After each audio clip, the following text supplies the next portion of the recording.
I still recall the scent of fresh prairie grass, mingling with the earthy aroma of horse-drawn wagons kicking up dust along Main Street. As a 10-year-old boy in the bustling boomtown of Oklahoma City during the 1890s, life was an adventure waiting to unfold each morning. The city was a patchwork of makeshift buildings, tents, and half-finished wooden structures, all standing as a testament to the relentless spirit of those who dared to dream on the frontier. Our family had settled here shortly after the land run of 1889. Pa was a carpenter, his hands rough from years of shaping wood, and Ma was the heart of our home, always humming a tune while tending to me and my younger sister Clara. Our house was modest, a simple wooden cabin with a tin roof that sang its own song when the rain tapped out its rhythm. Despite its simplicity, it was filled with laughter, love, and the irresistible aroma of Ma's cornbread baking in the cast-iron stove. Every day after my chores, I'd race down to the edge of town where the new railway station was being built. The clang of hammers and the shouts of workers mixed with the whistle of distant trains, creating a symphony that still echoes in my ears. I'd often meet up with my best friend, Sam, whose father ran the general store. Together, we'd weave through the labyrinth of construction sites, imagining ourselves as explorers charting unknown territories. One of our favorite haunts was Old Man Jenkins' blacksmith shop. The warmth of the forge, the sparks flying like tiny fireflies, and the rhythmic pounding of metal were mesmerizing. Jenkins was a gruff old fellow with a bushy mustache that twitched when he laughed. He'd let us watch as he shaped horseshoes and tools, occasionally handing us small scraps of metal as keepsakes. "Now don't go causing trouble with these," he'd say with a wink. The town was a melting pot of characters from all walks of life. There was Mrs. Thompson, the schoolteacher who could recite Shakespeare one moment and wrangle a runaway horse the next. Her one-room schoolhouse was where children of all ages gathered. She had a way of making even the most mundane lessons feel like grand adventures. I still remember the day she brought in a globe, a rare and fascinating object, and spun it slowly as she told tales of far-off lands. Sundays were reserved for church and family gatherings. After the morning service, the entire community would come together for a picnic by the river. The air was filled with the laughter of children, the strumming of banjos, and the mouth-watering smell of fried chicken and apple pie. Those afternoons were a tapestry of stories, songs, and the simple joy of being together. I can still taste the sweetness of Ma's peach cobbler melting on my tongue. I remember one summer when a traveling circus passed through town. It was the talk of Oklahoma City for weeks. The vibrant colors of the tents, the exotic animals, and the daring feats of the performers were unlike anything we'd ever seen. I was particularly fascinated by the magician, who pulled rabbits out of hats and made coins disappear. For days afterward, Sam and I tried to replicate his tricks, using Pa's old handkerchiefs and whatever else we could find. We weren't very successful, but the laughter it brought was worth every failed attempt. Life wasn't without its challenges. Harsh winters tested our resilience, and there were times when food was scarce. Yet, even in those tough times, the community banded together.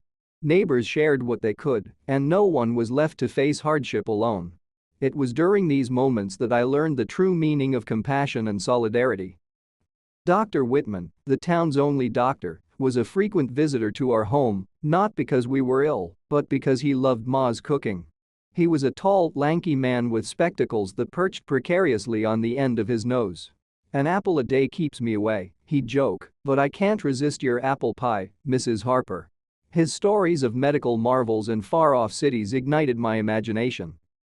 The 1890s also brought significant changes that shaped our daily lives. The arrival of the railroad connected us to the wider world, bringing new goods, ideas, and people. With it came opportunities, but also the realization that our small town was part of something much bigger. Pa would read the newspaper aloud in the evenings, his voice steady as he shared news of technological advancements and political events. One historic event that left a mark was the opening of the first public library in town. Mrs. Thompson spearheaded the initiative, believing that knowledge was the key to progress. The library was a humble building, but to me, it was a gateway to endless worlds. I spent countless hours lost in books about great explorers, ancient civilizations, and scientific discoveries. It fueled my imagination and planted the seeds of wanderlust. As I grew older, I began to appreciate the simplicity of our life, The routines that once seemed mundane were now comforting rituals. The creak of our front porch swing as Ma shelled peas, the soft glow of lanterns illuminating the streets at dusk, and the distant howl of coyotes under a starlit sky all became cherished memories. One autumn, the town decided to hold its first harvest festival. The streets were adorned with colorful banners and lanterns. There were stalls selling homemade jams, quilts, and handcrafted toys.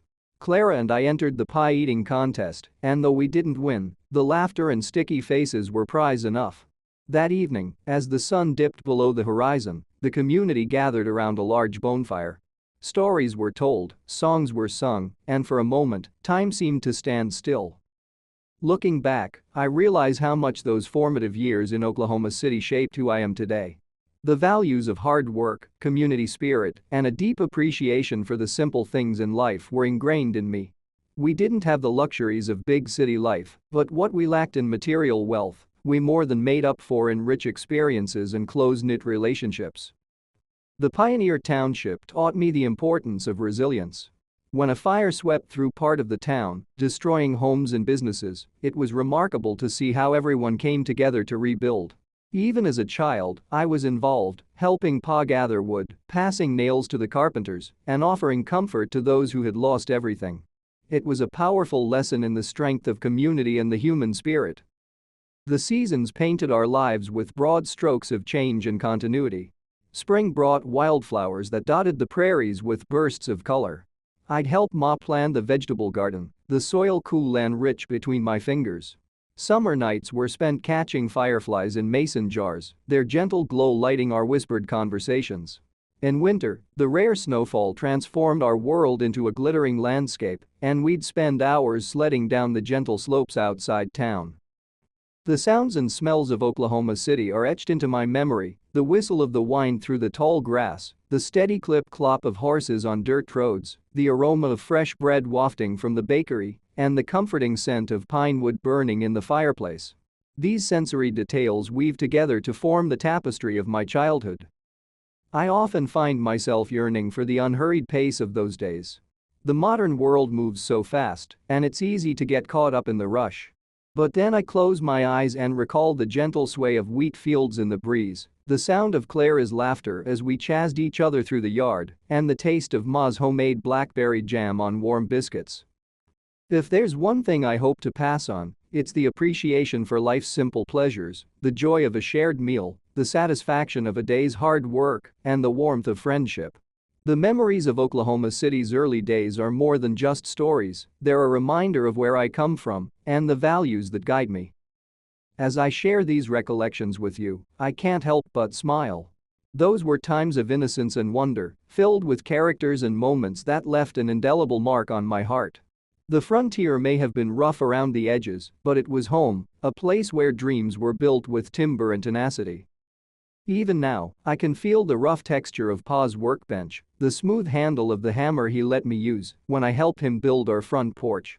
I remember the thrill of riding bareback on Sam's old mare, the wind whipping through my hair as we raced across open fields. The taste of cold lemonade after a long day under the hot sun was pure bliss.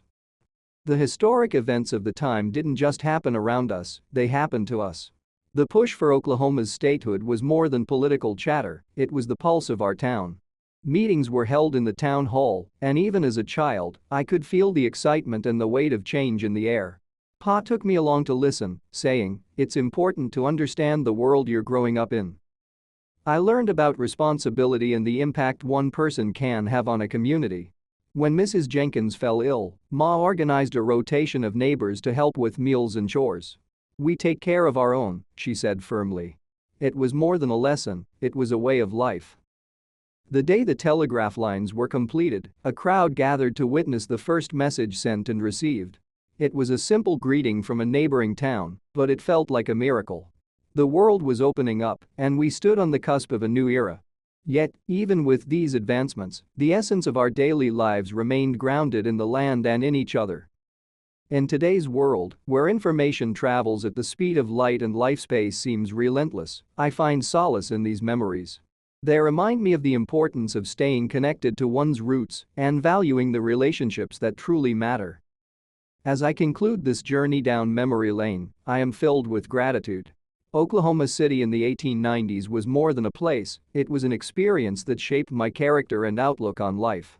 The lessons learned, the friendships forged, and the adventures had are treasures I carry with me always.